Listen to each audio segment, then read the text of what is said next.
You are a serious magistrate with a mandate from the king to build the very best hamlet. But you live in an insane world where crazy things keep happening, like orc attacks, larcenous dwarves, and uncouth rats infesting the hamlet. Super hardcore Hamlet Builder Pro 5000 of the stars, 1599 AD. Hamlet Builder Pro is a tile placement economics Eurogame. In Hamlet Builder Pro, each player takes on the role of an architect, attempting to build the best hamlet.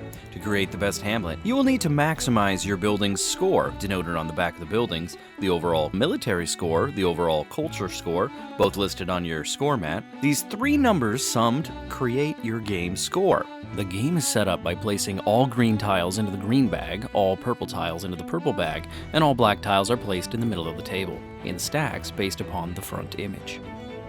Next, each player is given 25 coins in any denomination, 4 scoring rings, 1 score mat, 1 reference mat, and 2 random tiles from the green bag. Players place the white scoring rings on their score mat on the starting positions, 0 for military and culture, 5 for income, and 15 for coin storage. Hamlet Builder Pro operates in one of 6 modes: Solo Nice, Solo Nasty, Solo Mix, Multiplayer Nice, Multiplayer Nasty, or Multiplayer Mixed. In the solo setup, the game is set up a little bit differently than multiplayer to account for the differences in playstyle. To play solo, all interactive cards, denoted by the people group symbol, are removed from the year deck. In the multiplayer setup, these cards are left in. For nice gameplay, keep only nice cards in the year deck. These are denoted by the angel smiley icons on the back of the year deck cards. For nasty gameplay, keep only the sad-horned smiley face. And for the mixed game, keep both the sad-horned and smiley angel-faced cards in the year deck. It should be noted that the nasty icons usually mean that something bad is going to happen to someone, and the nice icons usually mean that there is a bonus that occurs. No matter what mode you choose, separate the cards into groups of years: 1, 2, 3, and 4. Now shuffle each of these decks and draw out a single Year 1 card, and 2 of each for the years 2, 3, and 4. Keep all of these cards face down in the middle play area. The first player token is given to the player who lives most rurally or furthest away from the city center. Before we get into gameplay, a tutorial on tiles is probably in order. The hex tiles indicate buildings that you will be placing into your hamlet. In some cases, the tiles will not go into your hamlet, either because you do not have the required prerequisites, or it costs too much, or you lack the placement options for it. This is denoted by several aspects of the tile. First and foremost, in this example tile, you will see a building in the middle. This is for aesthetic purposes only. The roads leading out of the tile are important as they show the placement options of the tile. The dirt road can only be connected to dirt roads, and the stone roads can only be connected to other stone roads. In no circumstances can a tile be placed such that the road dead ends into another tile's grass space. The badges either indicate a special rule if it is black, or a prerequisite to the building if it is purple. The white dots indicate the total tile count, and the cost of the tile is indicated in the blue circle.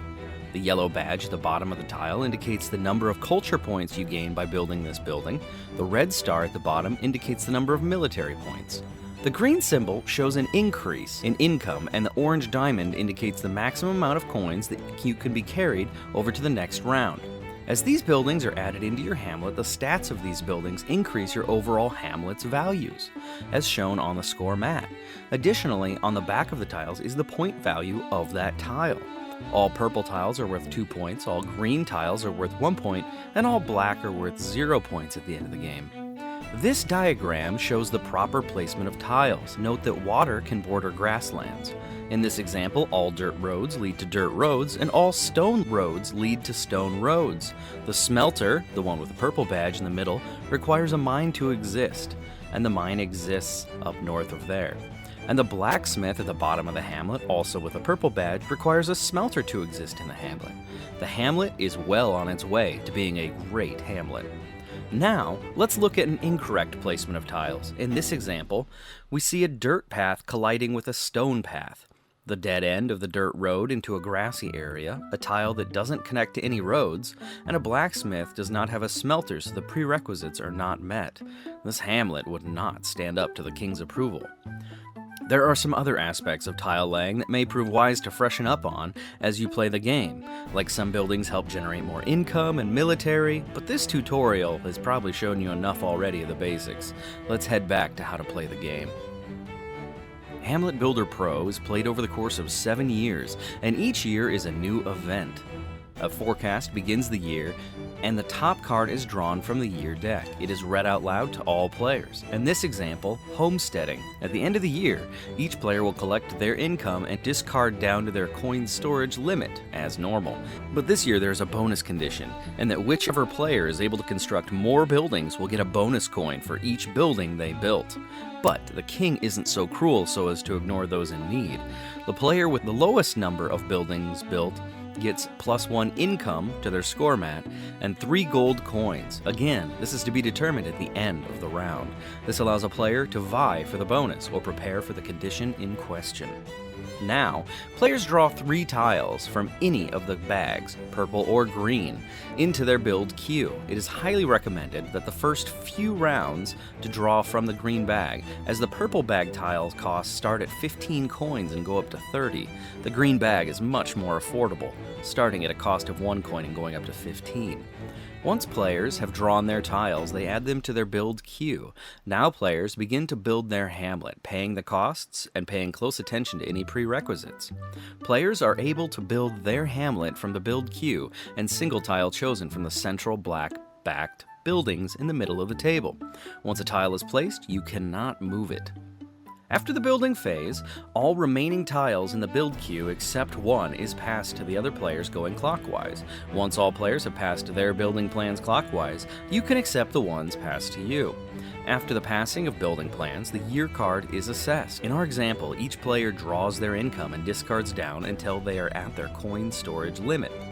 The player with the most buildings gets the bonus of 1 coin for each building, and then the player with the least amount of buildings gets 3 bonus coins and +1 income. Ties in all cases follows the simple rule of whoever has the most coins wins in a tie, and if there's still a tie, then the starting player and going clockwise from them wins the ties. The first player token is then passed clockwise. The gameplay continues as before. The next year card is read, players draw tiles, players build. The year card is resolved and income is earned. The first player token is passed. This continues for 7 rounds. At the end of the 7 rounds, the player with the highest sum of military, culture, and building points wins the game. As usual, ties go to the player with the most coins. Will you be a Hamlet Builder Pro? Get your copy today.